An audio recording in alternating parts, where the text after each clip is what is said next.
साथियों, आज सर के परिसर में बीडीपी के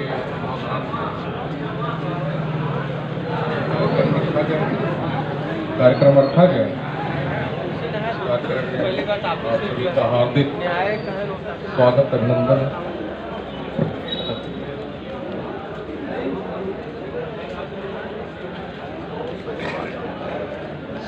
सर्वप्रथम आधुनिक भारत के जन्मदाता महामना ज्योतिराव फुले साहब, आधुनिक भारत के निर्माता परम पूज्य बाबा साहब डॉक्टर अम्बेडकर साहब, आज के कार्यक्रम में परिसर में उपस्थित हमारे अतिथिगण और सम्मानित साथी और कार्यक्रम के संचालन कर रहे हैं आदरणीय संचालक महोदय। साथियों, जैसा कि बीडीपी के तत्वाधान में आज कार्यक्रम रखा गया है, इसका बिंदु है भीख नहीं बराबरी। तो आज के परिवेश में देखा जाए कि चारों तरफ ही समस्या नजर आ रही है। कहीं भी किसी फील्ड में देखें, किसी भी क्षेत्र में देखें, समस्या की भरमार, लेकिन समाधान नहीं निकल रहा। ये बहुत गंभीर एवं चिंता का विषय है। तो समस्या के जड़ में जाना पड़ेगा, चिंतन मंथन करना पड़ेगा, तो हम पाएंगे कि सारी समस्याओं का जड़ गैर बराबरी। और ये जो गैर बराबरी है, ये इसके दो रूप हैं। एक आर्थिक है और दूसरी सामाजिक। बहुत ही गंभीर समस्या है। तो जब इतनी गंभीर समस्या है, हमें चिंतन मंथन करके समाधान निकालना पड़ेगा। तो साथियों, हमारे जो बुद्धिजीवी वर्ग हैं, मिशन के जो बुद्धिजीवी वर्ग, उन्होंने 40 से 45 साल इस समाज में लगा दिया और चिंतन मंथन करके समाधान भी निकाला। तो हमें गर्व की बात है कि जो समाधान निकला उस पर ईमानदारी के साथ काम करना है। हालांकि ऐसी नौबत नहीं आती जो इतनी गंभीर समस्या है उसकी समाधान के लिए, क्योंकि जब संविधान बनकर तैयार हुआ 26 नवंबर 1949 को, तो उसी समय बाबा साहब डॉक्टर अम्बेडकर ने देशवासियों को आगाह करते हुए कहा था कि 26 जनवरी 1950 को हम ऐसी विसंगति में प्रवेश करेंगे जहां पर राजनैतिक समानता तो होगी, one man one vote one value, लेकिन सामाजिक एवं आर्थिक विषमता बनी है। यदि इसे जल्द से जल्द अधिकतम 10 वर्ष के अंदर दूर नहीं किया गया तो इतनी मेहनत से तैयार किया हुआ लोकतंत्र खतरे पर। तो साथियों, आज देश को आजाद हुए, संविधान को लागू हुए 70-75 साल हो गए। तो ये बाबा साहब ने देशवासियों को आगाह किया था और इसका प्रावधान भी किया है संविधान में। तो आज की डेट में देखा जाए कि जो बाबा साहब ने आगाह किया था, चेतावनी दी थी, आज बिल्कुल सच। आर्थिक गैर बराबरी की वजह से जो समस्या पैदा हो रही है वो एक खाई पैदा हो रही है, अमीरी और गरीबी। अमीर होता जा रहा है, गरीब होता जा रहा है। ये बहुत बड़ी खाई है। उसके बाद देखा जाए सामाजिक गैर बराबरी की वजह से जातिवाद बढ़ता है। दिन प्रतिदिन जो है जातिवाद बढ़ता चला गया। दोनों के ही चलते आज बाबा साहब की जो बात है, जो उन्होंने कहा था, सच है। क्योंकि अगर कोई ईमानदार कैंडिडेट है, कोई प्रत्याशी है, वो भी अपने को आजमाना चाह रहा है कि मैं भी मैदान में चल करके मैं देश को खुशहाल बनाना चाहता हूँ, मानवता पैदा करना चाहता हूँ, आपस में भाईचारा पैदा करना चाहता हूँ, गरीबी को खत्म करना चाहता हूँ, लेकिन पैसे के अभाव में वो वंचित है। उसे डर लगता है कि मेरे पास पैसे नहीं, इतने पैसे कहाँ से आएंगे, इसलिए वो वंचित है। अब सामाजिक गैर बराबरी की वजह से, जातिवाद की वजह से अक्सर ये देखा जाता है कि जो वोटर है, मतदाता है, अपना मताधिकार का प्रयोग नहीं करता, ये देखा जा रहा है। यही सब सारी बातें हैं बाबा साहब की कही हुई बातें, सत्संग। तो इस पर हमारे जो बुद्धिजीवी वर्ग हैं वो चिंतन मंथन करके इस समस्या को दूर करने के लिए कुछ पॉइंट निर्धारित किए। तो जो पॉइंट निर्धारित किया है, वो जो बिंदु है, उसे लागू करना पड़ेगा। उसको लागू बीडीपी करे, पूरे देश में लागू करेगी।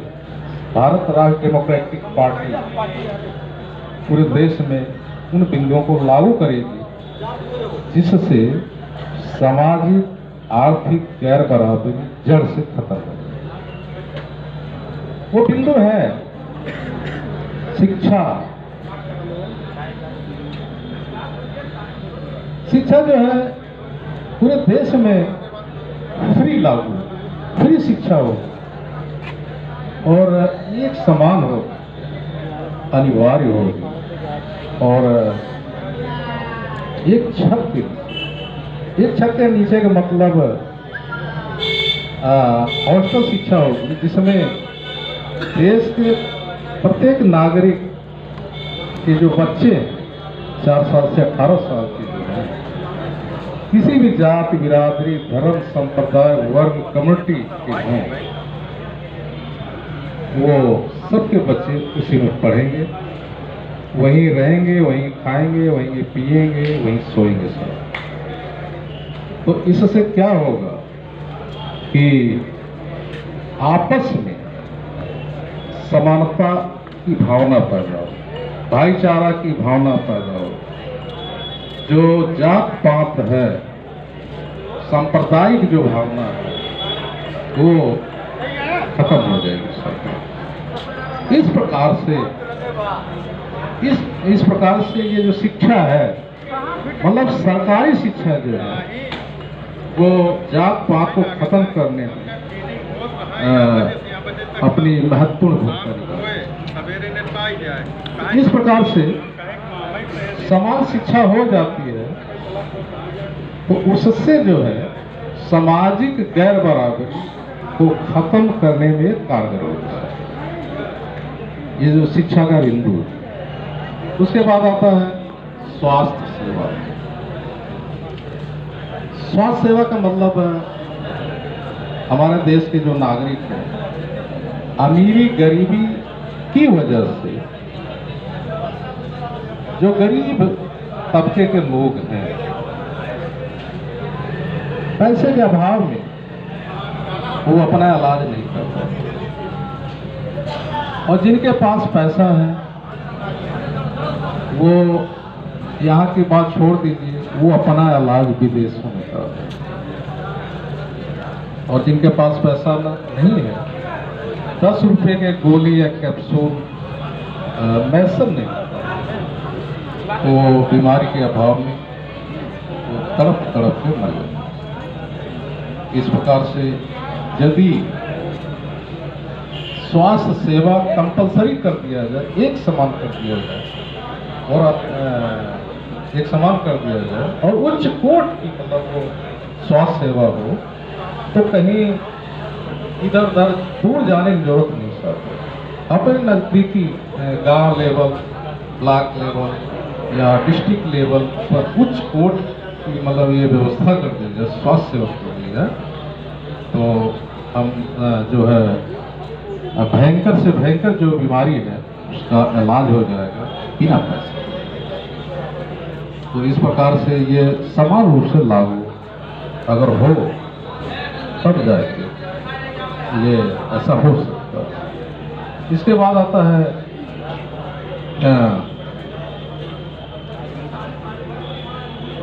राष्ट्रीयकरण। राष्ट्रीयकरण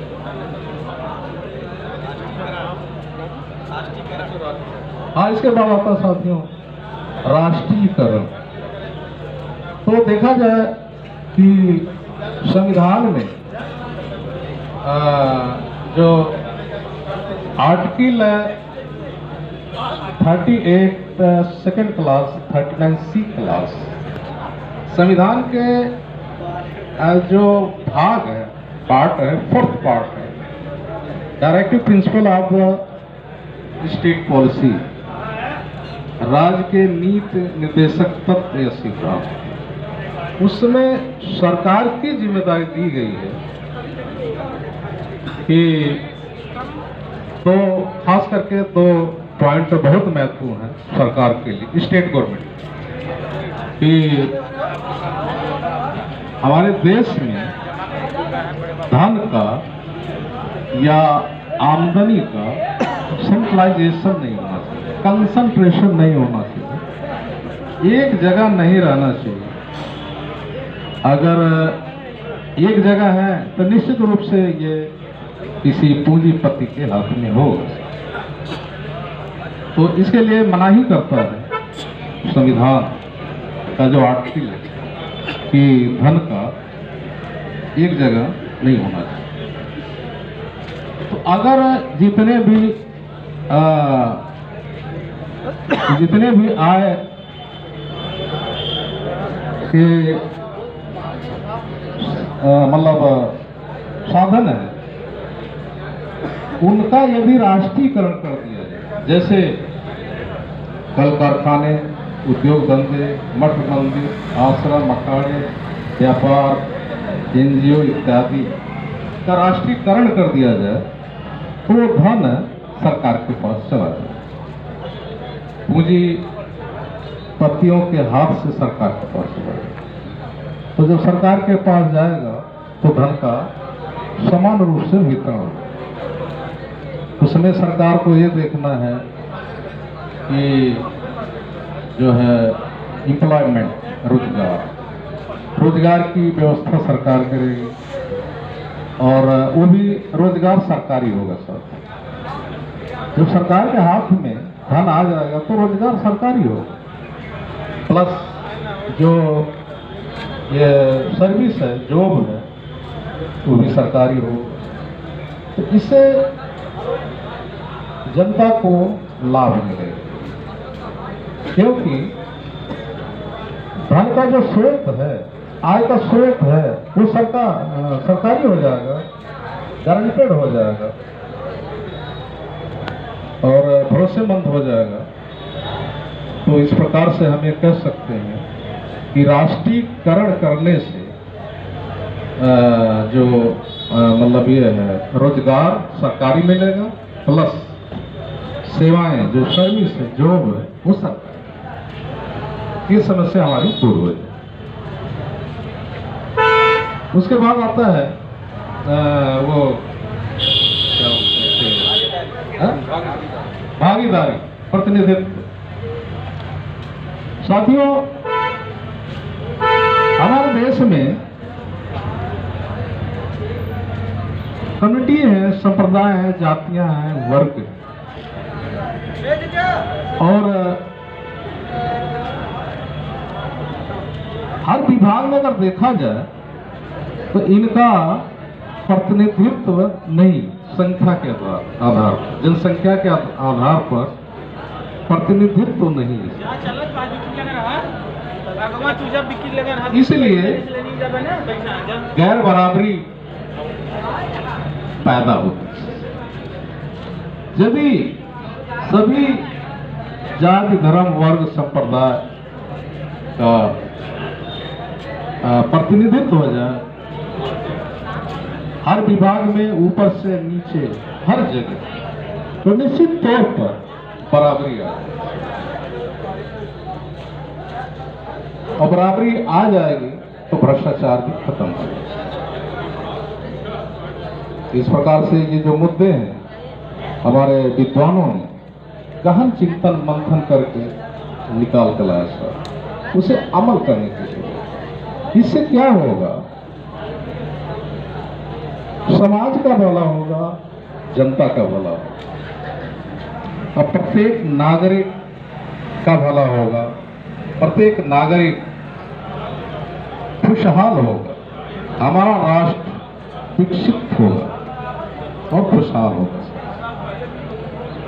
तो ये जो काम है, ये बहुत पवित्र काम है सर, इसको अमल में लाना और तन मन धन से इस पर, इस काम, पवित्र काम में लग जाना है। क्योंकि बाबा साहब डॉक्टर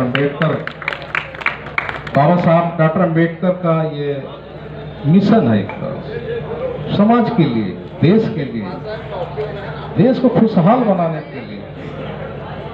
तो मैं इन्हीं शब्दों के साथ अपनी बात को विराम दूंगा।